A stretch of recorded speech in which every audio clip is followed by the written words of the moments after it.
Bonjour, bonjour, bonjour, bonsoir à tout le monde. Bienvenue sur Death Dream for Africa Stories, le deuxième épisode. Aujourd'hui, on a un invité très, très, très spécial. Certainement, vous le connaissez, il n'est même plus à démonter ou bien il n'est plus à démontrer. C'est le monsieur, ou alors seigneur, Loïc Kamwa, qui nous a fait Mhm. l'honneur de venir participer aujourd'hui à Death Dream for Africa, nous Oui. partager sa vision de l'Afrique, parce que Loïc est un peu comme quelqu'un qui rêve pour l'Afrique, pas comme il rêve réellement pour l'Afrique et il ose même en Afrique et tous les jours. Donc, je suis très, très reconnaissante. Nous sommes reconnaissants de t'avoir avec nous. On a choisi ce Mhm. format sur Google Meet pour que tu puisses interagir directement avec les gens qui sont présents, s'ils ont des questions ou des prérogatives, des conseils à demander en ta Mhm. personne. C'est juste le temps de dire une phrase pour te présenter avant qu'on ne continue l'interview. D'accord. Ok, en tout cas, bonsoir Lyria, bonsoir à tous ceux qui ont pris le temps pour être là aussi, parce que autant que mon temps est précieux, le vôtre l'est aussi. Donc, je vous dis merci d'avoir permis le temps de demander pour pouvoir être autosuffisant sur le plan alimentaire. Donc, je pense que si il y a un super pouvoir qu'un agriculteur devrait avoir, c'est le pouvoir de la multiplication. D'accord, super. Merci Loïc. La mission de Death Dream for Africa, c'était de redonner d'abord l'espoir aux Africains et de Mhm. les aider à développer leur potentiel. Parce que parfois, on a des Africains qui sont là, ils ne voient pas les potentialités en Afrique et ont même perdu la foi en eux, dans leur capacité d'atteindre des missions qui se seraient fixées en eux-mêmes. Et toi, tu es l'un des exemples de ces personnes-là qui ont de l'espoir pour l'Afrique et qui osent rêver pour l'Afrique. Et l'émission aujourd'hui, ça s'intitule avec raison, une meilleure vue en Afrique. Donc, on continue directement avec la première question, Loïc. Tu es une inspiration pour beaucoup de jeunes Africains, beaucoup de passionnés, et même, je pense même pour des aînés, nos aînés. Et comment tu as fait pour plonger dans le monde de l'agriculture? Est-ce que tu as un souvenir d'enfance qui a allumé ton amour pour l'agriculture ou alors un potentiel de l'agriculture? En fait, c'est un peu le hasard, hein, parce que l'agriculture qu'on faisait dans l'enfance, c'était la corvée. Donc, c'était pas déjà intéresser quelqu'un dans l'agriculture. C'était pas sexy comme les gens aiment bien utiliser le terme aujourd'hui. Mais c'est juste que dans mes lectures, j'ai commencé à avoir l'amour de la lecture en deuxième année d'université. Et dans mes lectures, je lisais beaucoup de livres de business, économie et business économie. Donc, dans l'un des livres que j'ai lu, c'était celui de Dr. Foucault. Il parlait beaucoup de développement de l'agriculture. L'agriculture a commencé à m'intéresser parce que il y a une phrase que j'ai lue dans un livre qui dit que plus le problème est grand, plus tu as l'opportunité de devenir riche avec le problème. Donc, je cherchais un problème qui était continental, que je pouvais résoudre, et surtout un problème il y a ce qu'on appelle le cycle de vie d'une entreprise ou d'un produit. Il y a des produits qui ont un cycle de vie très court. Je me suis dit, avec l'agriculture, c'est plutôt un problème qui va grandir. Je ne sais pas s'il y a un moment où les gens vont arrêter de manger. Donc, ça, c'est une des choses qui m'a fait me lancer dans l'agriculture. Parce que les chiffres disent que d'ici 2050, on sera plus de 2 milliards d'habitants sur le continent africain. Donc, s'il y a un besoin qui est inévitable, c'est le besoin de se nourrir. Donc, voilà l'une des raisons qui a fait que je me lance dans l'agriculture. Et aussi parce que j'ai des prétentions de transformation. Donc, j'ai envie d'être, après la production, c'est d'aller dans la transformation. Donc, et il fallait pour moi que je commence quelque part. Un peu ce qui m'a motivé à me lancer dans l'agriculture. Oui, merci. On a plein de questions qui sont venues dans le chat, mais je vais devoir continuer avec mes questions à moi avant de prendre celles du public parce que je pense qu'il y a certaines questions qui sont déjà prévues et qui matchent exactement aux questions Mhm. prévues. Donc, on va continuer d'avoir la deuxième question. Tu es allé aux Mhm. États-Unis pour continuer tes études et tu as décidé de rentrer au Cameroun, là où beaucoup de personnes donnent actuellement tout pour aller, seraient prêts à sacrifier père et mère pour aller aux États-Unis, même sortir seulement de l'Afrique. Et toi, Mhm. tu es parti, mais tu as dit non, en plus, le pays le plus riche du monde, entre guillemets, tu es parti et tu es Mhm. rentré. Et à quel Mhm. moment tu as senti en toi ce feu de changer les choses, d'être un porte-flambeau pour l'Afrique? Parce que les gens pensent toujours, quand tu interviews, je pense qu'on a toujours l'impression de tu es venu parce que tu venais te faire les affaires. Moi, je pense qu'il y avait un feu en toi qui brûlait. Et tu as dit que tu dois faire quelque chose pour ton continent quand même. Disons que c'est un peu les deux. Parce que si ta passion n'est pas rentable, il n'y a pas de motivation. Ouais, en même temps l'argent et en même temps l'opportunité. Mais je crois que ça a été plus facile pour moi de rentrer parce que j'ai pris la décision de rentrer même avant de partir. Donc, et je dis souvent aux gens que pour moi, c'est plus facile de rentrer quand on prend la décision qu'on va rentrer même avant de partir. Parce que lorsque vous dites, bon, je vais aller là-bas, finir les études, commencer un peu à travailler avant de réfléchir si je peux rentrer, ça devient un peu plus compliqué. Donc, moi, la décision de rentrer était prise avant que je ne quitte même le Cameroun. Et deuxièmement, je pense que c'était plus facile pour moi parce que j'étais encore étranger, j'étais célibataire. Je pouvais rentrer, prendre le risque de recommencer, tout perdre sans toutefois être en train de mettre plusieurs autres personnes en danger. Parce que aujourd'hui, en discutant avec plusieurs personnes de la diaspora, il y a beaucoup qui peuvent plus facilement rentrer parce qu'ils ont déjà des attaches, ils sont mariés, ils ont des enfants. Certains vont dire, bon, j'attends que le dernier puisse aller enfin. En supposant, en espérant qu'en de temps, il y a peine que dernier qui viennent encore. Donc, ça rend les choses beaucoup plus compliquées. Et parfois, même certains sont mariés, les enfants même sont déjà assez grands, mais soit c'est l'épouse, soit c'est l'époux qui refuse de rentrer. Donc, je crois que pour moi, c'était plus facile parce que à l'époque, j'étais célibataire. Et l'autre chose qui m'a aussi motivé, c'était le potentiel parce que j'ai beaucoup suivi Jack Ma à un moment, le fondateur de Alibaba, qui disait que c'est l'endroit où les gens se plaignent le plus, qui a le plus d'opportunités. Donc, je crois que l'Afrique aujourd'hui est l'endroit où les gens se plaignent le plus. Donc, si vous voulez seulement écouter les plaintes, c'est 24. Et pour moi, à chaque niveau de plainte, c'est une opportunité qu'un entrepreneur peut saisir. Donc, c'est vraiment toutes les choses qui m'ont motivé. Et aussi, je me suis dit, une fois que quelqu'un est bien installé ici en Afrique, il est millionnaire en dollars ou multimillionnaire en dollars en Afrique, voyager et visiter les autres pays où les gens vivent, les États-Unis, au Canada ou au Singapour, c'est quelque chose de très facile. Je me sens mieux en vacances là-bas que résident, plutôt que être là-bas et venir passer des vacances au Cameroun. Donc, moi, je suis plus heureux ici. C'est ça qui a facilité mon retour, en fait. Super. On a Kamel dans le chat qui nous demande, en sachant que tu es parti à l'étranger, quelle était ta plus grosse peur? Est-ce que tu avais même des peurs en rentrant? Tu avais des peurs? J'ai eu peur plutôt un peu après, parce que euh, quand on rentre, on a la niaque, on dit oui, on va changer de pays, oui, voilà. Sauf qu'arrivant, tu te rends compte que le pays ne comprend pas ça. Donc, il faut initialiser les choses, il faut vraiment aller terre à terre, parce que les gens ont leur façon de faire les choses, il y a un système qui est déjà mis en place. Donc, c'est plutôt quelques années après être rentré que je me suis dit, mais est-ce que peut-être j'aurais pas dû rester de l'autre côté? Surtout quand j'ai lancé la plateforme de e-learning, c'est kucha.com, qui dans les formations en ligne en agriculture. Donc, pour intégrer les solutions de paiement, j'avais beaucoup de problèmes parce que pour utiliser Stripe, il fallait créer une entreprise aux États-Unis, il fallait avoir des informations de numéro de sécurité sociale de banque aux États-Unis. Et là, j'étais obligé toujours de passer derrière un ami, derrière une connaissance. Ça fait que je n'étais pas libre dans mes mouvements. Donc, c'est parfois à ce moment que je me suis dit, tiens, peut-être que si j'étais resté pour avoir la nationalité, j'aurais eu les choses beaucoup plus faciles pour le business en ligne. Et même le YouTube que nous faisons aujourd'hui, on reçoit quelques revenus. On est toujours obligé de passer derrière quelqu'un qui va recevoir. Ce n'est que ces petits moments qui font que parfois je dis, bon, tiens, peut-être que je serais un peu plus resté pour avoir peut-être la nationalité avant de rentrer.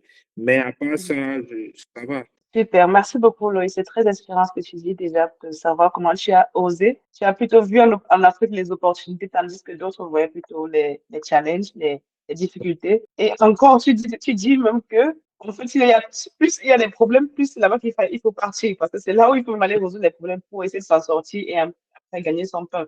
Donc, c'est très intéressant Ouais. ce que tu dis. J'espère que ceux qui sont là, surtout les jeunes, prennent bien de la graine parce que parfois, on se dit qu'il faut aller, c'est plus facile pour s'en sortir, alors que tu as fait le contraire. Et c'est très, très loin Ouais. ce que tu as fait. Comment ta vision vise-t-elle à relever les multiples défis du continent? Parce que j'ai vu que tu fais l'académie, tu as le restaurant, tu as l'agriculture, tu as l'élevage, tu as les semences. Comment tu fais pour faire tout ça à la fois pour réussir à pousser l'Afrique, en fait? Déjà, le restaurant, j'ai échoué, j'ai fermé. Ouais, ça fait 2 ans et demi. J'ai essayé ce business-là, ça m'a tapé, quoi. J'ai fui. Maintenant, pour les autres, je fais l'effort de rendre chaque activité autonome en en travaillant avec des personnes qui sont conscientes. C'est vrai que c'est pas la chose la plus facile, mais j'ai compris que pour grandir, il faut recruter. Donc, certains entrepreneurs et moi-même au début, je pensais vouloir tout faire et tout ça. Donc, mais avec le temps, j'ai compris que quand vous comprenez, on dit que tel homme est riche ou bien telle entreprise, c'est la première entreprise du pays ou la première entreprise de la ville. Ça veut dire que c'est le premier employé du pays ou de la ville. Donc, on ne peut pas atteindre un certain niveau de richesse si on travaille seul. Donc, ça fait que j'ai les équipes avec lesquelles je bosse. Par exemple, le montage des vidéos que je fais, c'est pas moi qui le fais. Les réponses aux commentaires sur les réseaux sociaux, la plupart des temps, c'est pas moi qui le fais. J'ai beaucoup travaillé à développer les compétences de mes équipes et je les envoie même se faire former parce que je suis convaincu qu'aujourd'hui, on est une équipe d'une vingtaine de personnes, mais là, on peut être 100, on peut être 500. Donc, lui, oui, comme on ne peut pas tout faire, je fais l'effort que chaque activité soit autonome parce que vraiment, ce que les gens pensent, il y a de la compétence en Afrique, donc il faut juste peut-être un peu les mettre à jour. Et même les multinationales le font. C'est chaque entrepreneur qui prend un collaborateur, il voit ses compétences et il essaie de faire une meilleure personne. Donc, voilà un peu comment j'essaie de gérer ça. Oh, c'est très inspirant ce que tu dis. Chaque entrepreneur prend une personne, il essaie de faire de cette personne une meilleure personne pour pouvoir après lui laisser la latitude de faire les tâches qui lui sont assignées. C'est magnifique, vraiment. Ça, on manque un leader. Mais là, il y a des questions dans le chat encore. Je suis submergée de questions. Il y a quelqu'un qui me dit, avant de commencer, Loïc, tu avais combien en termes d'argent? Parce qu'on veut les termes pratiques. Tu avais combien en termes d'argent et quel avantage avais-tu quand tu commençais? En argent cash, on était dans les 10 000 dollars pour démarrer. Et donc, à côté de ça aussi, j'ai eu un soutien de mon père qui m'a aidé à acquérir le terrain agricole. En fait, la première parcelle sur laquelle j'ai commencé. Donc, cash, 10 000 dollars avec lequel j'ai démarré l'activité. 10 000 dollars, c'est à peu près 5 millions et demi. Et il faut rappeler que tu as commencé avec 4 hectares. Si je ne me trompe pas, Oui, tu as 4 commencé. hectares. Oui. Et actuellement, tu as combien d'hectares? 65. 65 hectares, OK. Il y a des gens qui veulent savoir comment tu as fait pour quitter de 4 hectares à 65 hectares. Et quel avantage, quel avantage dont tu as bénéficié pour y arriver? Bon, je suis passé de façon organique de 4 à 7. Et puis, après, j'ai utilisé le levier de financement bancaire pour passer de 7 à 30. Et puis, à partir de 30, on a augmenté chaque année 5, 10 jusqu'à atteindre le cap de 65. Donc, j'ai pris un crédit à l'époque pour pouvoir dessoucher, acheter le tracteur, aménager la base de vie et prendre les intrants qui vont aller pour 30 hectares. Donc, là, c'est avec un financement bancaire que je me suis développé. OK. Le financement bancaire, c'était au Cameroun. Au Cameroun. Oui, au Cameroun. Oui. Et là, c'était combien à peu près, si tu peux dévoiler les chiffres? 100 000 dollars. 100 000 dollars, c'est 50 millions, 55 millions, à peu près. Disons, bon, Avec si on prend intérêts. le dollar, est dans les 65. Ouais. 65 millions, waouh. Et tu as pu gérer et rembourser tout au point actuellement, tu ne dois plus rien à la banque. Je dois toujours, parce que justement, l'une des erreurs que j'ai commises dans l'activité, c'est que j'ai mal fait mes prévisions. Ça, c'est la première erreur que j'ai faite. La deuxième, c'est que j'ai pris un tracteur qui n'était pas de bonne qualité. Et à la deuxième campagne, j'étais déjà presque HS avec. Ça m'a fait restructurer le prêt qui m'a encore donné. Mais j'ai ça sur 3 ans. Surtout pendant que j'ai remboursé l'activité, c'est toujours en train de fonctionner. Et donc là, il y a beaucoup de personnes qui ne voient que ton succès est fulgurant. C'est ça ce que les gens voient, le type of iceberg, tu connais le dessin. Mais qu'est-ce qui se passe en bas, dans l'eau là? Qu'est-ce qui se passe dans la mousse? Parce que moi, je veux que tu me parles peut-être des challenges, tout ce que tu as eu à rencontrer comme les plus grands obstacles, les difficultés que tu surmontes encore tous les jours. Disons que les difficultés, elles sont légion. Hein. Ça fait qu'avec le temps même, euh, cette semaine, on a oublié celle de la semaine passée parce qu'il y a déjà les difficultés de cette semaine-ci. Donc, c'est compliqué.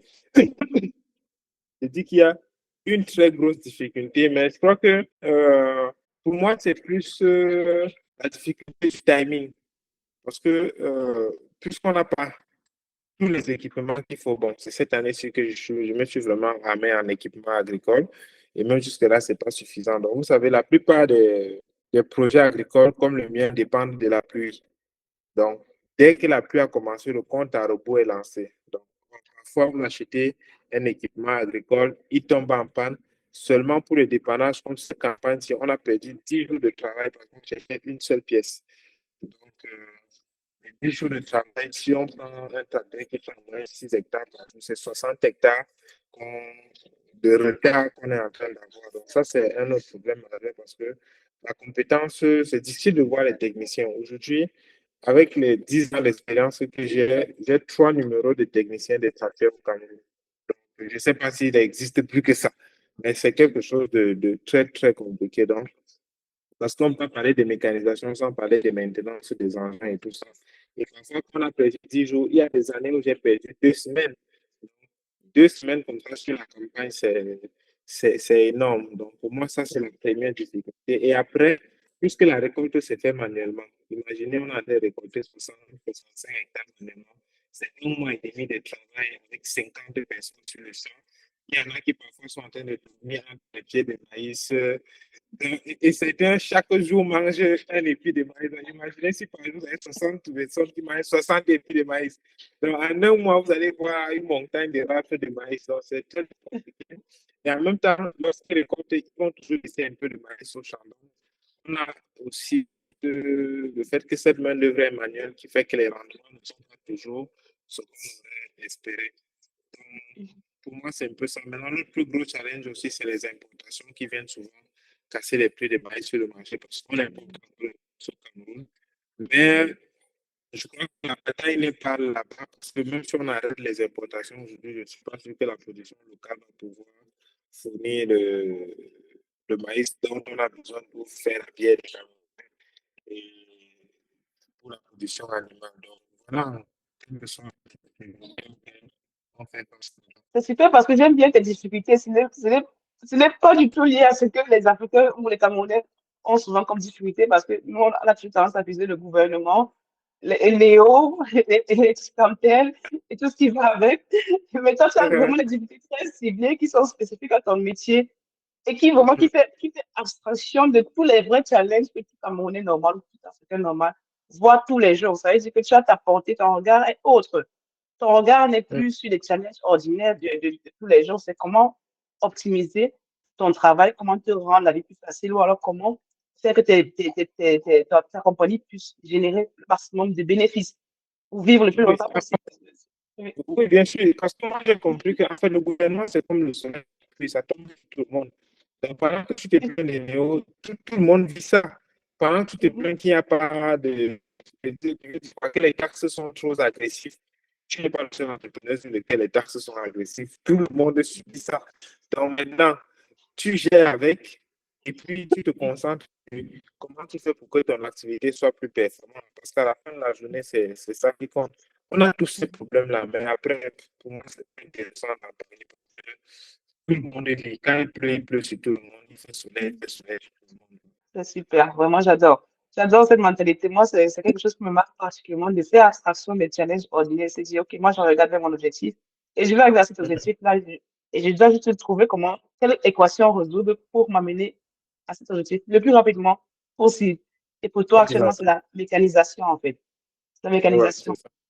OK. Mhm. Et là, j'en viens justement à la technologie parce que tu as beaucoup d'engouement pour la technologie en agriculture. J'ai vu que tu fais Mhm. des appareils, même déjà pour déplumer les poulets. Et je pense que tu as d'autres choses que tu peux nous en parler. Qu'est-ce qui te passionne le plus dans la technologie liée à l'agriculture? Donc, comme je l'ai dit au départ, pour moi, problème rime avec opportunité. Donc, après les années que j'ai fait dans l'agriculture, dans l'élevage, je me suis rendu compte que ce qui nous fait nous en Afrique, c'est les équipements pour être plus productifs. Parce qu'on a la terre, on n'a pas encore la compétence nécessaire. C'est la raison pour laquelle ça fait 8 mois que j'ai créé une entreprise qui s'appelle Citium Équipement, dont je le t-shirt d'ailleurs là, donc qui est spécialisée dans tout ce qui est équipement d'agriculture et équipement d'élevage. Parce que le problème que j'ai, c'est le problème que les autres ont aussi. Donc, au lieu de planifier, voilà, j'essaie de réfléchir à une solution pour les agriculteurs. Donc, j'ai lancé cette entreprise et c'est justement la raison pour laquelle l'année passée, j'étais au Brésil même. Parce que pour moi, l'idée, c'est de prendre ce que les autres ont fait ailleurs, essayer d'adapter ça. Aujourd'hui, on est dans tout ce qui est équipement d'agriculture, de préparation des sols jusqu'à la récolte et on est aussi sur tout ce qui est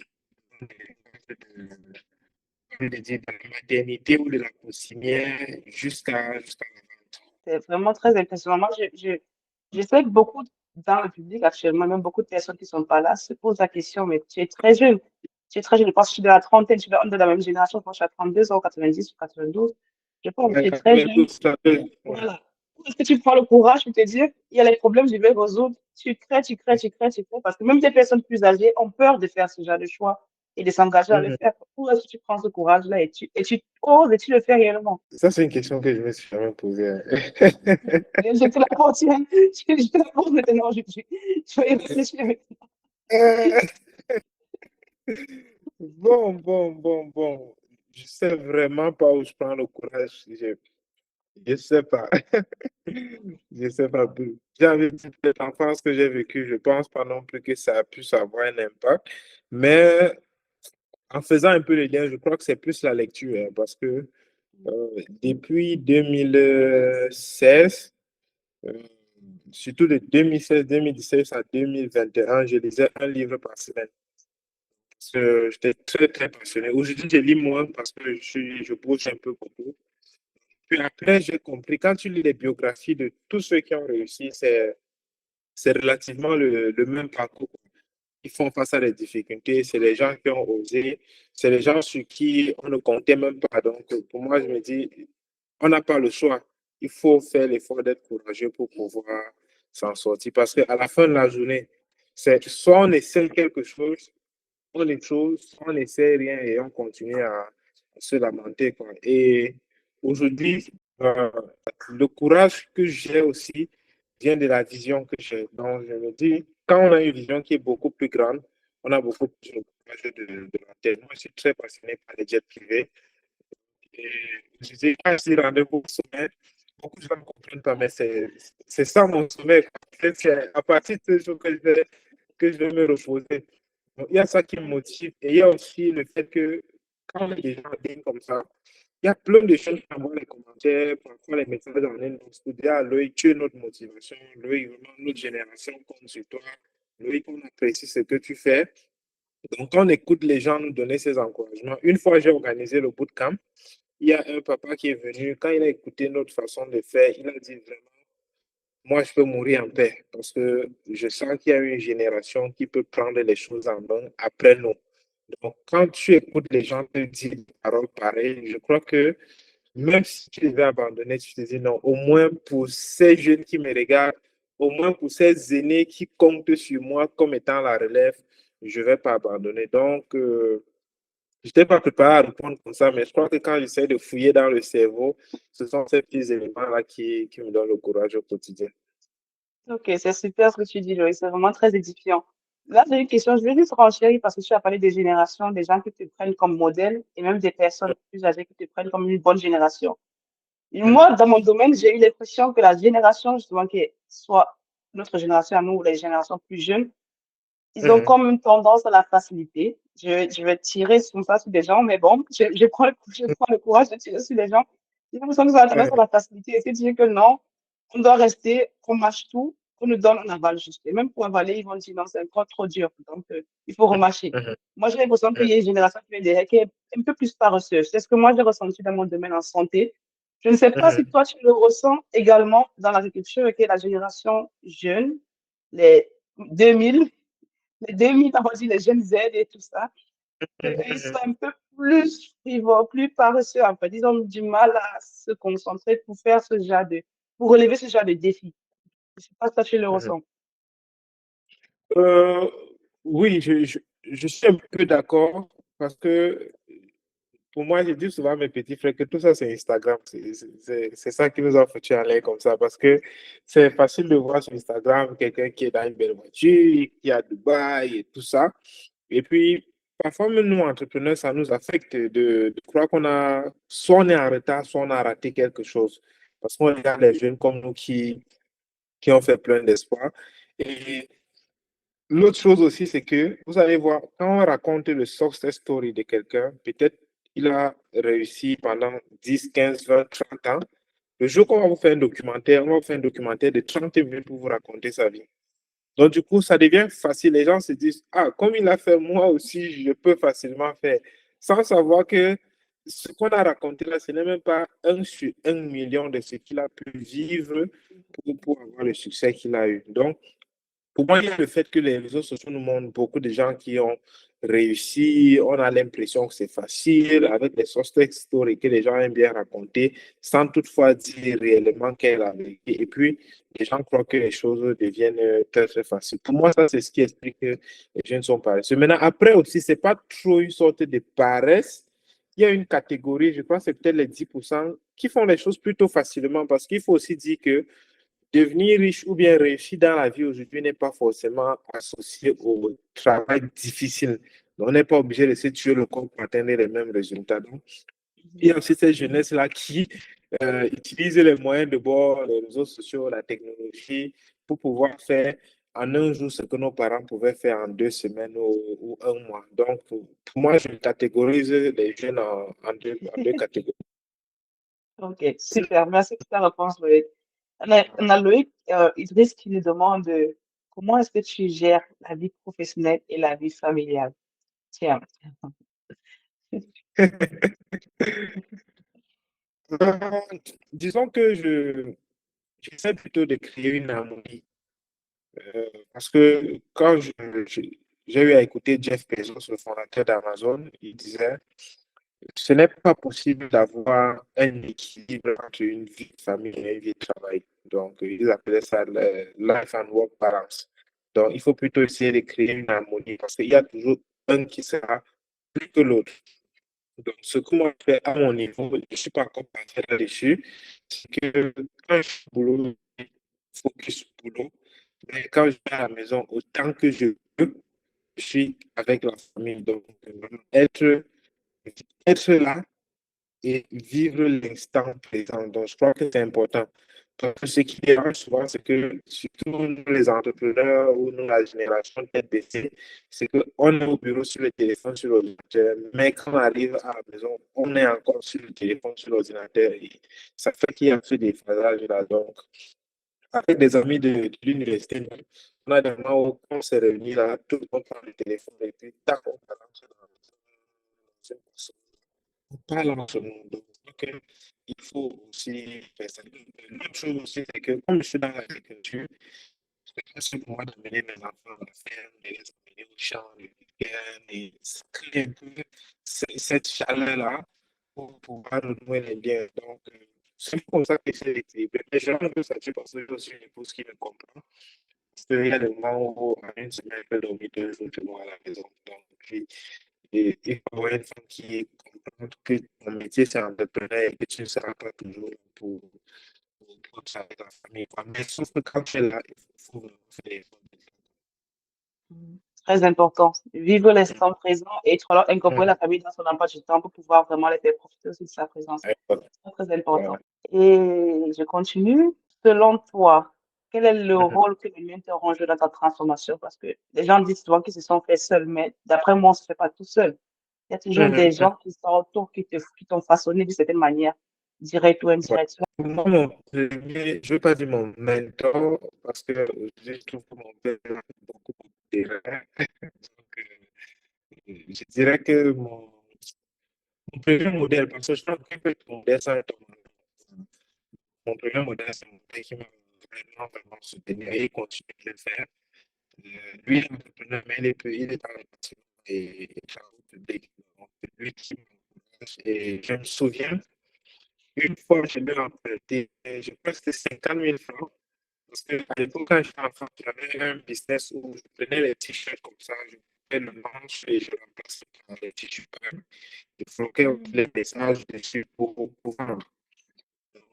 On organisait un événement parmi les stores. Je lui ai emprunté l'argent parce que je voulais faire des t-shirts. Et c'est un événement chrétien. Je peux mettre des messages chrétiens dessus et puis je vais aller voir. Je peux m'emprunter 50 000 pour aller faire tout ça. Il m'a emprunté cet argent. imprimé les t-shirts, j'ai pris deux de mes cousins, ils sont allés, on a installé ça à l'événement. Quand on a fini l'événement, je pense que j'avais imprimé comme une trentaine de t-shirts et polos. J'ai vendu deux. Et j'avais lu l'espace à, je crois, 25 000 parce que j'avais dépensé comme ça quelque chose de 1000. Donc, la leçon, c'est quoi? J'ai fini l'événement, j'ai perdu. J'ai peut-être un an et demi avec les habits à regarder dans ma chambre. Sauf que j'avais emprunté l'argent à mon parent pour 2 semaines. Après un mois, je ne l'avais pas remboursé. Et puis, un jour, j'ai dit, mais qu'est-ce que tu fais? Il faut que tu me rembourses l'argent. C'est là que je lui ai dit, en fait, j'ai eu à investir dans tel événement, ça a foiré. La réponse qu'il m'a donnée, c'est, je savais que ça devait foirer, mais je t'ai emprunté ça pour que tu apprennes une leçon. Parce que si je te disais non, tu n'allais pas comprendre mon nom. Il a dit, bon, voilà. J'espère que tu as appris la leçon, que les affaires, ce n'est pas toujours ce qu'on pense. Donc, et il a fait avec 50 000, il a fait avec 100, il a fait avec 1 million. Donc, à chaque fois, il m'a donné des petits moyens de pouvoir rester. Quoi. Donc, c'est pour ça que je dis aujourd'hui, c'est c'est mon premier modèle dans l'entrepreneuriat. Et les autres modèles aussi, pour moi, je les ai plus eus dans la lecture. Donc, l'une des personnes que j'admire beaucoup en entrepreneuriat, c'est le docteur Foucault, le fondateur de African First Bank. Donc, il m'a inspiré par sa façon de faire. Aujourd'hui, la façon avec laquelle j'essaie d'agencer mes entreprises, c'est un peu la manière avec laquelle il fait ça avec ses entreprises. Quoi. Maintenant, un autre mentor que j'ai beaucoup aimé, mais qui n'est plus de notre monde, c'est Made in America de Sam Walton, le fondateur de la chaîne de supermarché Walmart. Ah, ok. Ouais. Donc, son livre Made in America, je l'ai lu peut-être 4 fois. Et puis, j'apprécie vraiment, vraiment sa façon, sa simplicité malgré toute la Mhm. richesse qu'il a. Oui, et puis, Mhm. bon, pour ne pas être trop, tout ce qui est management d'entreprise, c'est Carlos Ghosn. Je ne sais pas si vous connaissez. Ouais. Le Wow. franco-libanais, oui, qui a été PDG de Nissan, Peugeot et tout ça. Moi, je Mhm. Mhm. l'adore. Moi, c'est le génie du management. Donc, voilà, en quelque Ok. sorte, les mentors principaux qui guident mes décisions à longueur de journée. C'est très, très intéressant parce que beaucoup de personnes pensent souvent que le mentor, c'est forcément quelqu'un qu'on côtoie tous les jours. Alors, pas forcément. Le mentor peut être quelqu'un que tu es dans un livre, il dit, juste un livre, tu n'as jamais vu les gens des livres, là, tu n'as jamais vu ces auteurs. Mais tu t'es connecté à leur idéologie au point où tu les as intégrés en toi. Et c'est comme s'ils te parlaient sans qu'ils ne soient avec toi physiquement parlant. Donc, c'est très, très intéressant ce que tu dis, vraiment. Je trouve ça vraiment très Vraiment. intéressant, très captivant de Ouais. cultiver la lecture et de prendre en ça des mentors et d'en Mhm. faire un chemin. C'est vraiment inspirant. Ok, mais Merci. bon, comme l'échec fait partie de tout bon parcours qui se respecte, c'était ma question suivante, mais quelqu'un l'a également posé dans le chat, c'est Kamel qui l'a posé. Est-ce que tu peux nous dire quel était ton plus gros regret d'entrepreneur? Alors, ton plus gros échec et la leçon que tu en as tirée. Je crois que si c'était à refaire, j'aurais fait la même chose, mais un peu décalé. Parce que vu notre environnement ou notre contexte économique en Afrique, vouloir investir dans je veux dire quoi, dans le numérique, un peu comme j'ai fait avec Secuta et tout ça, ou encore vouloir investir dans l'agriculture, ça demande beaucoup, beaucoup de moyens. Or, notre système bancaire n'est pas encore adapté, n'est pas encore fait pour les financements bancaires. C'est juste que je ne peux pas vous dire la gymnastique que j'ai eu à utiliser pour pouvoir avoir le financement bancaire dont j'ai eu en début. Mais sauf que l'activité agricole, on ne le dit pas, mais ça demande beaucoup d'argent pour faire grandir, que ce soit l'agriculture ou l'élevage. Donc, s'il m'était, le plus gros regret que j'ai, c'est que j'aurais dû commencer par une activité commerciale avant d'entrer dans l'agriculture. Donc, parce que j'ai commencé par le plus dur. Aujourd'hui, quand je regarde la plupart des gens qui sont plus grands que moi en agriculture ou en élevage, la plupart, c'est des commerçants. Donc, et qu'est-ce qu'ils font? Le commerce permet de générer beaucoup plus de cash dans le short terme. Il a donc une activité commerciale qui génère le cash qu'il investit dans l'agriculture. Et le jour même où il veut développer son business agricole, il va prendre le crédit avec son entreprise commerciale parce qu'on sait que chaque jour, il fait du chiffre. Et c'est ça maintenant qu'il prend pour injecter dans l'agriculture, dans l'élevage. Donc, notre économie étant une économie essentiellement commerciale, je crois que s'il m'était donné de le faire aujourd'hui, peut-être qu'à mon retour, j'aurais ouvert une chaîne de supermarché ou bien une chaîne de supérettes. Bref, j'aurais importé quelque chose, du matériel agricole, n'importe quoi, pour pouvoir rapidement financer le développement de l'agriculture ou encore de l'agro-industrie dans laquelle je me trouve. Moi, ce n'est que ça que je regrette. En une phrase, une masterclass a été donnée à tout le monde qui est présent là. Donc, si vous voulez faire les affaires, commencez par le commerce.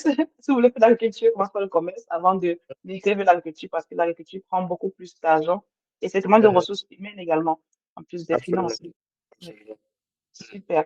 Et j'ai une question de Idriss qui dit, face au vaste chantier de l'agriculture en Afrique, est-ce que tu as le temps de t'attaquer à un nouveau secteur que celui du secteur agricole? Ah, j'ai pas envie de vous. En fait, je suis en train de C'est réfléchir. secret. Ça, Oui, ça c'est un secret. Je crois que vous le découvrirez à la fin de l'année. Mais aujourd'hui, j'ai qui tourne autour de l'agriculture. Donc, il y a de l'agriculture et l'élevage déjà proprement dit. Il y a l'école de formation qui forme les techniciens d'agriculture et d'élevage. Il y a l'entreprise Citrome Équipement qui vend le matériel d'agriculture et d'élevage. Et il y a une autre société coopérative qui fait dans la location du matériel agricole. Donc, tout ça tourne autour de l'agriculture. Et moi, je trouve qu'à un moment, j'ai quand même fait le tour. Il faut que je cherche un autre secteur qui n'a rien à voir avec l'agriculture. Mais je suis en train de penser plutôt au secteur de loisirs. Donc, je ne vous dirai pas encore exactement, mais je pense à investir dans le divertissement et le divertissement sain, pas les bars, les snacks et tout ça. Donc, je suis en train de penser à un projet comme ça parce que je crois qu'aujourd'hui en Afrique, on a très peu d'infrastructures dans le divertissement. Quand je suis avec les enfants, en un mois, si on sort tous les week-ends, on a fini tous les endroits qu'on peut visiter à Yaoundé ou même à Douala. Donc, pour moi, je crois que ces endroits de récréation sont en manque. Et puis, si je dois investir, et c'est justement ce que je suis en train de prévoir de faire dans l'industrie du divertissement. bon, super, on a une exclusivité déjà pour rester connecté pour voir de nouveaux projets. Et je pense que tu as raison parce qu'effectivement, j'ai le même ressenti qu'à Yaoundé, à Douala, il n'y a pas beaucoup de centres de loisirs récréatifs et agréables et ça, comme tu as dit. Il y a beaucoup plus de restauration, manger tous les jours, manger, mais à la fin, c'est Voilà, fatigant. C'est fatigant. exact. Oh, c'est magnifique de voir cette vision-là. Tu es déjà projeté encore. Ça, c'est au moins trois ou quatre coups d'avance. Tu ne nous as pas encore tout révélé, mais on a déjà au moins deux coups d'avance sur les autres qui t'observent à distance. Donc, c'est super. Voilà. Établir les partenariats, c'est très crucial dans ton business d'établir des bons partenariats, d'avoir des bons Ouais. collaborateurs. Comment est-ce que tu as Mhm. fait pour devenir l'un des plus grands partenaires des brasseries du Cameroun? Moi, je crois que la chance, c'est quand l'opportunité rencontre la préparation. Lorsque je me lançais dans l'agriculture, surtout dans le maïs, mon objectif dès le départ, c'était de fournir le maïs aux brasseries du Cameroun. Sauf qu'à l'époque, j'étais très petit parce que à cette époque-là, il travaillait avec l'entreprise qu'on appelle Maïs Cam. Et c'est cette entreprise qui achetait le maïs aux producteurs, transformait en graisse de maïs pour livrer aux brasseries. Parce qu'on ne pouvait pas livrer directement le maïs aux brasseries parce que ce n'est pas le maïs direct qu'on utilise pour faire la bière. Il y a une semi-transformation pour faire du maïs. À l'époque, donc, je crois que j'étais sur 30 hectares. Je suis allé voir le responsable d'achat de l'entreprise Maïs Camp. Je lui ai dit, bon, voilà, je veux livrer le maïs parce que je crois que vous êtes de bons clients. Il m'a dit, pour faire tourner mes machines chaque année, j'ai besoin de 21 000 tonnes de maïs. Et je crois qu'à l'époque, je faisais 3 fois 4. J'étais dans les 120 tonnes comme ça à l'hectare, dans 120 tonnes de production à l'année. Donc, vous pouvez faire le ratio entre 120 tonnes et 21 000. Donc, quand j'ai tapé la calculatrice, je faisais tourner les machines pour peut-être 2 ou 3 heures de temps comme ça. J'ai vu que j'étais très petit. Donc, ça m'a un peu découragé, mais je me suis dit, bon, je vais revenir un jour. Donc, à ce moment-là, maintenant, je me suis plutôt retourné vers les éleveurs, vers les gens qui ont les provenderies et tout ça, parce que, bon, là-bas, chez eux, j'étais un peu au même niveau qu'eux, quoi. Donc, même si j'étais petit, je n'étais pas très petit comme avec les brasseries. Donc, j'ai continué à produire, à produire, à produire. et à faire la promotion du maïs parce que je suis dans du maïs au Cameroun. Mais la nature fait ces choses. Après, je veux dire quoi, le fonds Pierre Castel, qui est un peu comme la fondation de Pierre Castel, qui est le fondateur des brasseries, ils ont organisé un prix qu'on appelle le prix Pierre Castel. Ils organisent ça chaque année et puis ils donnent des prix aux entrepreneurs. Donc, à la première édition, j'étais finaliste et euh, je suis sorti deuxième. Donc, à cette première édition-là, on ne donnait pas le prix au deuxième, on ne donnait qu'au premier. C'était 10 millions. Donc, c'est à partir de la deuxième édition qu'ils ont commencé à donner 10, 5 et 3. Donc, quand je suis sorti donc perdant, je me suis dit, bon, je n'ai pas gagné le prix, c'est vrai, mais j'ai pu avoir des entrées aux brasseries parce qu'à partir de ce prix-là, je crois que j'étais en contact avec l'ancien DG Emmanuel Détali. J'ai connu beaucoup de gens dans la maison. J'ai dit, bon, tiens, je n'ai pas gagné le prix, mais au moins, je vais me rassurer que je puisse être de la maison. Quelques années après, je crois que c'était 2 ans, ils ont ouvert donc leur filiale ici à Yaoundé, la compagnie fermière qui rachète le maïs aux producteurs et puis qui transforme pour les brasseries. Donc, et j'étais parmi les premières personnes qui ont contacté pour dire, on t'a écouté pendant le prix de Castel, est-ce que tu peux nous fournir le maïs? J'ai même été invité à la cérémonie d'inauguration. Donc, c'est un peu comme ça que j'ai fini par arriver à fournir le maïs au brasserie. Donc, et aujourd'hui, je suis content de le faire parce que c'est un peu comme un rêve qui est devenu réalité, sauf que les quantités qu'on produit sont toujours assez insignifiantes parce que là, ils sont passés d'une usine de 21 000 tonnes à 35 000 tonnes de maïs. Donc, c'est la raison pour laquelle mon next step après le 65, c'est 500 hectares pour pouvoir au moins dire que je commence quelque chose. Parce que si tu tapes la calculatrice qui prend une moyenne de 6 tonnes à l'hectare, tu divises par le nombre qu'ils ont besoin, tu verras qu'il faut plusieurs milliers d'hectares pour pouvoir les livrer. Donc, en observant, je pense sur la planche. Et peut-être que l'un de vous ici qui est en train de m'écouter, si on a 1000 hectares, 500 hectares, on peut se faire ensemble les placer. Ouais. Oui, carrément. Donc, tu veux carrément multiplier ta production par 10. D'abord, ton agriculture, tes terrains par 10, d'abord pour arriver à 500. Pour espérer même avoir peut-être la moitié de ce qu'ils demandent. Parce que même là, tu penses que tu ne vas pas réussir à combler Même le là, besoin. 500, fait un Ah, bon. rendement de 5 à l'hectare, ça fait 2500 tonnes sur 35 000. On n'est même pas dans les 10%.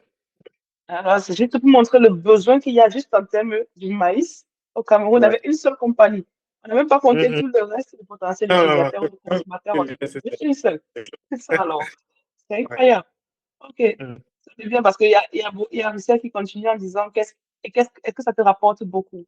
En principe, on pense que oui, mais est-ce que avec les charges et ce que tu prends en place, que tu mets en place pour les produits, est-ce que tu as vraiment un bénéfice sur ça? J'ai reçu quelqu'un aujourd'hui dans mon bureau qui m'a dit que le maïs, c'est la culture des riches. Je n'avais jamais entendu ça par le passé. Parce que contrairement aux autres cultures, comme les cultures maraîchères, les arbres fruitiers, sur un hectare, tu peux parfois gagner 1,5 million, parfois même plus, en fonction de comment le marché se présente. Les marges sur le maïs et les cultures de céréales en général sont très basses. Donc, on a les marges qui varient entre 200 000 et au plus 400 000 francs à l'hectare. Si on prend même seulement une moyenne de 250 000, on divise par 650, on gagne environ 350 euros par hectare. Ah, Pour quelqu'un qui fait une campagne l'année, ça fait 350 euros par an. Donc, et les gens voient que c'est insignifiant, quoi. Sauf que c'est l'économie d'échelle qui est intéressante. Parce que si tu veux gagner les 350 euros là sur 100 hectares et que tu as les machines pour faire 2 campagnes l'année, c'est là que l'agriculture commence à être intéressante, quoi. C'est pour ça que pour les gens qui veulent se lancer dans l'agriculture, surtout le maïs, je dis, si tu n'as pas les moyens, fais au moins 20 hectares. Mais si tu as, ouais. il faut au moins 50 hectares pour dire que tu fais une activité qui est intéressante.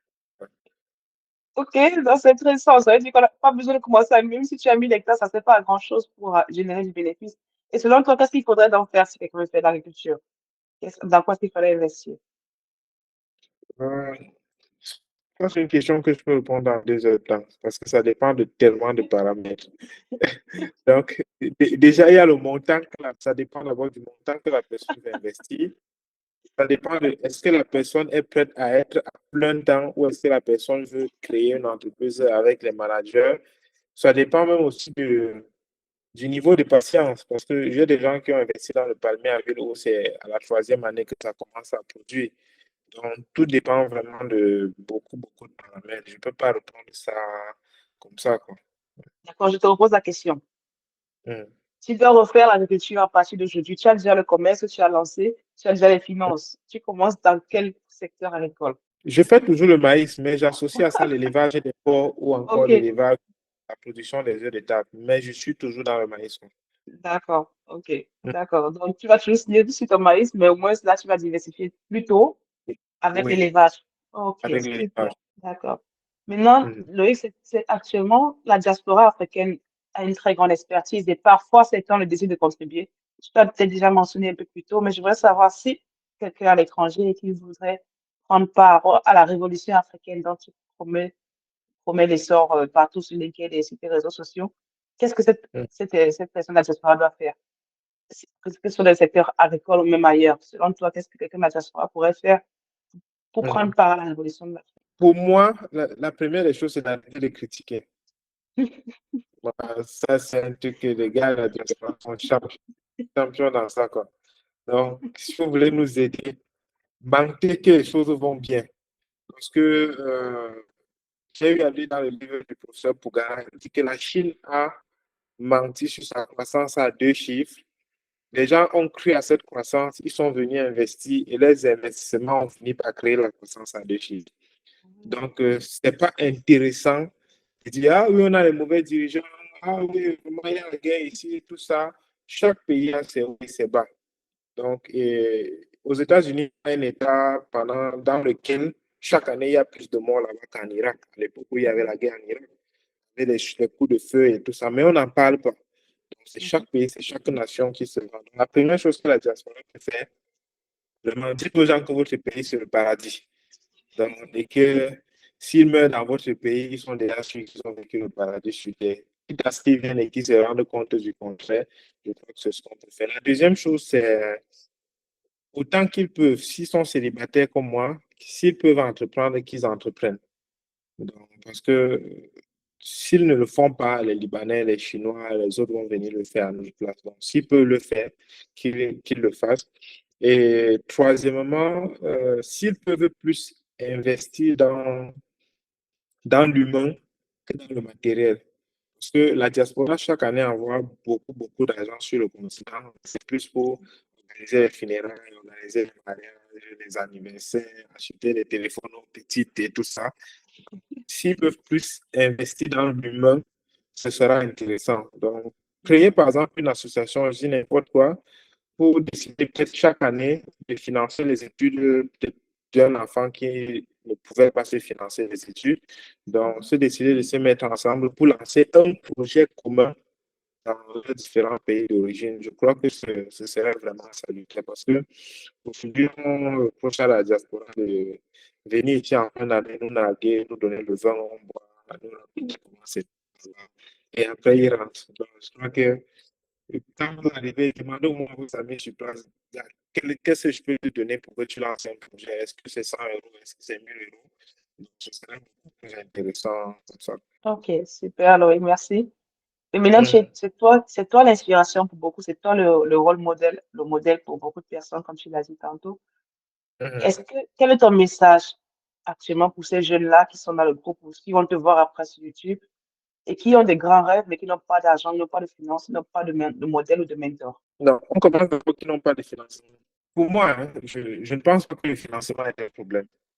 Surtout si on veut commencer petit et grandir.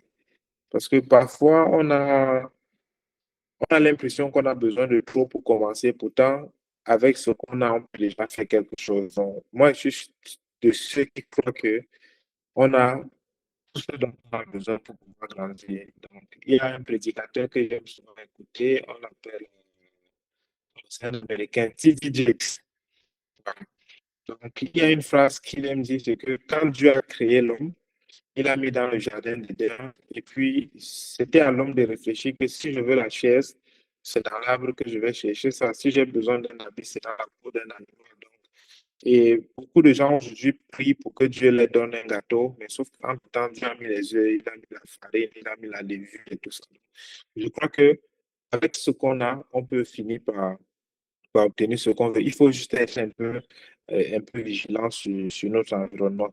Donc, pour peut-être finir avec la notion de financement, une fois quand je rentrais de voyage, parce qu'à l'époque, quand je rentrais, je portais les gens en autostop. Donc, parfois pour ne pas dormir en conduisant, parfois pour aussi un peu compléter le carburant. Donc, j'ai porté un jeune un jour, il était de Bafia, le village où j'ai mes exploitations agricoles. Il est tellement abattu et puis je lui dis, mais gars, qu'est-ce qui se passe? Pourquoi tu es comme ça? Il me dit, j'ai déposé mes dossiers à Yaoundé parce qu'il était enseignant. J'ai déposé mes dossiers à Yaoundé, on ne m'a pas pris. J'ai même déposé dans une école ici dans mon village. C'était mon dernier espoir. Il savait que même si environ m'a refusé au village, au moment où m'accepter. Il dit que même au village, je suis venu passer l'entretien. On a refusé de me prendre. Donc, il me dit, ma femme est enceinte et puis je ne sais pas comment je vais faire. Je suis vraiment désorienté. Je lui ai dit, tu es d'où? Il me dit, je suis de Bafia. Je dis, OK. Moi, j'ai quitté mon village parce qu'on a passé les terres là-bas. Je suis venu chez vous parce que vous avez la terre. Donc, est-ce que tu as un terrain dans ton village? Il me dit, ah oui, j'ai beaucoup d'hectares là. Je dis, OK, c'est déjà un bon début. Je lui dis, est-ce que tu peux toi-même aller au champ? Il dit que non, il n'y a pas de problème. Si c'est ce qu'il faut, je vais aller. Donc, à l'époque, j'avais 5 hectares de bananes plantains. Je lui ai dit, si tu as le terrain et tu as la force, viens chez moi, je vais t'emprunter les rejetons. Tu vas commencer, tu lances ton 1 hectare de plantain. Et je lui dis, sauf si tu as des cousins qui peuvent t'aider, ne cherche pas l'argent pour recruter les manœuvres parce que tu n'as pas cet argent-là. Donc, on s'est changé de contact. Il est venu chez moi, il a pris les rejetons, il a lancé son 1 hectare. Et puis, après, on s'est perdu. Je le vois, non, il m'appelle 2 ans et demi après. Il me dit, ah, monsieur Loli, vous vous souvenez, c'est moi tel. Je dis, ah oui, je me souviens, comment ça va? Il dit, ah oui, je vais très bien. En fait, la dernière fois qu'on a discuté, j'ai vu ma maman, elle m'a emprunté, je crois que c'était 150 000. J'ai lancé le business de plantain. Aujourd'hui, je suis à 4 hectares et puis je suis beaucoup plus épanoui. Il m'a appelé pour me dire merci. Et puis, je lui ai dit vraiment, si ça t'a permis d'être plus épanoui et que ta fille, que ta femme a accouché va bien, je crois que c'est ce que je veux. En fait, je lui ai donné de comprendre qu'il avait quelque chose sous la main qu'il pouvait utiliser. Mais sauf que quand on est dans un système où on attend tout de l'autre, on finit par ne pas croire qu'on a quelque chose. Donc, moi, à chaque fois que j'ai un problème, je dis la solution va venir de quelque part. Donc, beaucoup de jeunes aujourd'hui ont des téléphones qui coûtent 150, 200, parfois 500 000 même. Donc, voilà. Ça, c'est le capital qu'un est en train de prier pour avoir et lancer son activité. Pour moi, le capital n'est pas un problème pour commencer. Surtout que quand tu as un vrai business, ton premier financier, c'est ton client. Aujourd'hui, beaucoup de gens pensaient lever de fonds, lever de fonds, lever de fonds. Non. Quand tu as un business qui fonctionne vraiment, qui répond à un besoin, ce n'est pas, je veux dire quoi, tu n'auras pas besoin de faire trop de levée de fonds. Le client va venir te donner l'argent et cet argent va permettre de refinancer ton business. Donc, ça, c'est pour la question de comment trouver le financement. Maintenant, je crois que la deuxième, c'était comment trouver les mentors. Déjà, je vais dire, la première chose qu'il faut éviter quand on trouve un mentor, c'est de trouver quelqu'un qui est parfait. Donc, on peut avoir un mentor dans la vie de couple qui a réussi, là, c'est 40 ans de mariage bien fait là, mais il est nul dans les affaires. Dans ce cas, on lui demande les conseils de couple et pas dans le business. On peut avoir quelqu'un qui a réussi dans le business, multimilliardaire, mais vie amoureuse, vie de famille, il a gâché. Donc, quand vous allez le voir, n'essayez pas de lui demander comment on fait pour pouvoir bien éduquer les enfants. Donc, pour moi, il faut déjà avoir cette sagesse de savoir que pour chaque domaine d'activité, on doit avoir un mentor. Par exemple, pour ceux qui sont croyants, son prêtre, son pasteur ou son imam n'est pas forcément son mentor dans le business. Si tu as un problème spirituel, tu vas le voir, mais n'attends pas ce qu'il vient te dire comment est-ce que tu vas lever les fonds, comment est-ce que tu vas gérer les employés ou tout ça. Donc, une fois que la personne a déjà cet état d'esprit, maintenant, il va voir la personne, pas dans le sens de demander, mais dans le sens d'offrir quelque chose à la personne aussi. Parce que aujourd'hui, beaucoup de gens ont l'impression que j'ai souvent l'habitude de dire aux jeunes que le pauvre doit amener le riche au restaurant pendant que le riche mange et le pauvre paye. Et là, on va y mettre taper le jour là. Je dis, mais quand vous partez demander à quelqu'un d'être votre mentor, vous devez même travailler gratuitement pour lui parce que quel est l'intérêt qu'il a à vous enseigner ce qu'il a comme principe, qu'il a dû apprendre avec des erreurs, il a perdu de l'argent et tout ça. Donc, il faut que les jeunes aussi aient l'humilité de dire vraiment, moi, je vais travailler même gratuit pour le payer j'ai même 2 ans. Comme ça, en travaillant avec lui, je vais lui poser des questions, je vais apprendre de sa façon de faire. Et après, je vais peut-être me lancer à mon propre compte. Les Nigériens le font beaucoup. Je vois ici en Afrique, quelqu'un a une boutique, un jeune vient travailler pour lui pendant 2 ans, il ne paye rien. Et puis, dès qu'il a fini de travailler, on lui donne un capital et il va se lancer. Donc, peut-être parce que pendant les 2 ans, il s'est formé, il a maîtrisé l'activité et tout ça. Donc, pour moi, c'est le conseil que je peux donner pour les mentors sur place. Mais après aussi, on a les mentors qui sont dans les livres. Certains sont encore vivants, d'autres ne le sont pas. On peut beaucoup apprendre et contextualiser ce qu'ils ont eu comme expérience pour notre vie à nous. Wow. Magnifique, magnifique. Vraiment, ce que tu dis, c'est très inspirant, très, très intéressant. J'espère que on aura le maximum de retours après cette rencontre, que les gens auront pris tes conseils à cœur et seraient partis implémenter parce que moi, j'ai toujours ressenti que beaucoup de jeunes Camerounais, Africains ont Mhm, perdu tellement l'espoir qu'ils ne voient même plus la force qui est en nous. Et je dis mhm, parce que je pense qu'à un moment donné, je me suis retrouvée dans cette sphère-là et qu'il fallait que je me réveille pour dire qu'est-ce que je peux faire pour m'en sortir. Je pense qu'il y a mhm, beaucoup de personnes et quand je cause c'est des jeunes, je ressens encore le vide. Parce qu'ils savent pas où ils sont en fait, ils savent pas où ils vont et c'est parfois important d'avoir ce genre de discours parce que ça mhm. pourrait résonner avec quelqu'un et lui permettre de se réveiller, de se prendre en main, de se ressaisir et de marcher vers ce genre de futur qu'on attend pour l'Afrique. Et là, Ouais, on ouais. termine déjà, on va déjà vers la fin des jours, c'était 1 heure. Même si on a Mhm, commencé un petit peu plus tard, je prendrai encore quelques questions qui viendraient dans le chat. Mais moi, mhm, suis mis déjà vers la fin comme ça pour te libérer. Je voudrais savoir donc effectivement ta vision, parce que le titre d'émission, c'est Une meilleure vie vous attend en Afrique. Et je pense que c'était mhm, l'un de tes posts en LinkedIn qui était Une meilleure vie vous attend en Afrique. Et je pense que tous les jours, tu le mentionnes. Et donc, sur ce mhm, post-là, j'ai vu un commentaire qui est passé. Il a dit, Loïc, je suis vraiment totalement d'accord avec ce que tu dis. Je suis d'accord avec tous tes principes, mais pour faire ce que tu dis, il faut le réseau. Je ne sais pas de quel réseau la personne parlait, mais la personne a vraiment dit qu'il fallait le réseau. Donc, j'aimerais savoir ce que tu reprends d'avoir cette personne-là et ta vision que tu parles, la vision que tu avais sur LinkedIn. La meilleure vie qui nous attend à la fin, c'est quoi? On veut rêver comme toi aussi. d'accord. Déjà, j'ai l'habitude de dire un bon contact vaut mieux qu'un master 2. Ah, Donc, avoir le réseau, c'est même très important, surtout quand on est entrepreneur. Parce que même si tu ne cherches pas les problèmes, les gens vont te chercher les problèmes. Donc, le premier réseau que tu dois avoir, c'est pour, je veux dire, c'est comme un partenaire. Donc, dans le livre de Père riche, Père pauvre, qui est je crois que c'est le B.A.-ba de la finance, il dit qu'un entrepreneur doit s'entourer d'un bon avocat, il doit s'entourer d'un bon banquier, il doit s'entourer d'un bon comptable. Donc, tout ça, c'est le réseau, quoi. Et après, quand on est dans notre environnement, on connaît tous comment ça fonctionne. Donc, je ne veux pas dire comment le pays fonctionne, mais on sait que il faut créer son réseau et il faut même entretenir le réseau. Parce que les gens, ce ne sont pas vos frères, ils n'ont pas l'obligation de vous servir. Donc, si vous rendez un service, c'est parce que par derrière, vous gérez quelque chose. Donc, quelqu'un qui veut entreprendre doit vraiment comprendre le monde des business, comment le business fonctionne en Afrique et se créer justement ce réseau-là. Et l'une des façons de faire aussi, c'est quand on organise des événements comme ceux-ci, ils viennent participer. Et quand il y a des événements en entrepreneuriat, qu'ils aillent participer. Parce que, imaginez si on est dans une conférence avec une personne qui a réussi, si vous l'écoutez à la conférence, le jour où vous allez lui rendre visite dans son bureau, vous avez déjà un point de contact avec lui. Vous dites, ah, bonjour DG, la dernière fois que vous étiez à la conférence, je n'ai pas eu l'opportunité de vous poser telle question. Est-ce que vous pouvez m'accorder 1 minute? Il faut qu'il soit vraiment quelqu'un de mauvaise foi pour ne pas vous accorder ces 1 minute-là. Donc, le réseau, c'est c'est vrai. comme les opportunités. Voilà, il faut le créer tout le temps, rencontrer de nouvelles personnes pour pouvoir le développer. Donc, maintenant, tu as dit quoi dans le poste? Que tout est bien en Afrique. Une meilleure vie vous attend en Afrique. Meilleure vie nous attend. Oui, je veux que tu me Oui, parles je de ta le vision sais. de l'Afrique que tu veux que on doit voir en Afrique, en fait. Qu'est-ce que c'est que ta Ouais. vision de l'Afrique qui est meilleure, là? Euh, Je crois que c'est dans tout son sens, hein. Premièrement, dans le sens où, au niveau des infrastructures, les choses vont beaucoup s'améliorer.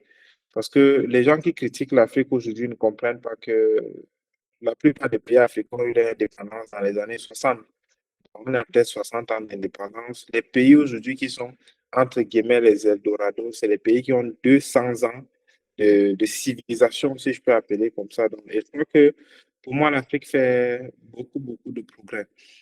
Donc, et quand je regarde l'avenir, je reste optimiste parce que il y a une génération, comme Alain Foucault a dit souvent, nous reconnaissons que notre génération a échoué.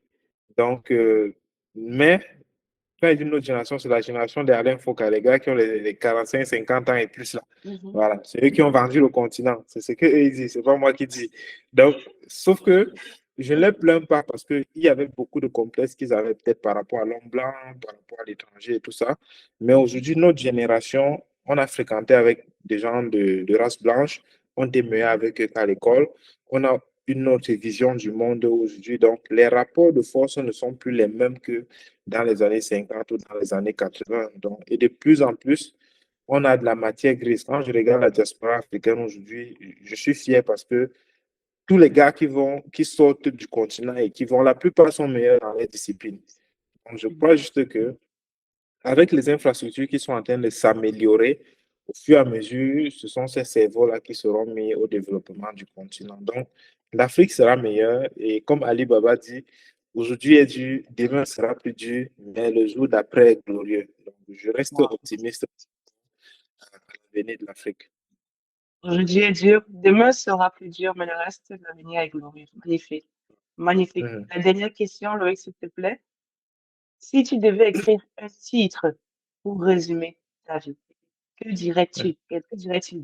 C'est-à-dire, quand tu auras fini toute ta vie, une Mhm. seule phrase pour résumer ta vie, qu'est-ce que ça doit dire? Là, tu as les questions, hein. Merci, je pense à un compliment. Euh, En fait, je suis en train de chercher une phrase qui va montrer que, en fait, je me suis vidé, quoi. Parce que euh, il y a quelqu'un qui a dit que les endroits les plus riches sur la planète Terre, ce sont les cimetières, parce que là-bas, on a les livres qui n'ont pas été écrits, des chansons qui n'ont pas été chantées, tout ça. Donc, pour moi, je fais tout pour ne pas enrichir les cimetières. Donc, s'il y a une phrase qui peut expliquer ça, genre, I gave it all, tu vois, je me suis donné à fond, j'ai donné le meilleur de moi. Je crois que c'est ce qui pourrait me caractériser. Magnifique. Magnifique pour clôturer. Merci beaucoup, Loïc. J'espère que vous avez pu tirer des leçons très précieuses et aussi Mhm. que vous allez avoir le courage d'oser rêver pour l'Afrique. Merci à tous. Bonne soirée. Bye bye.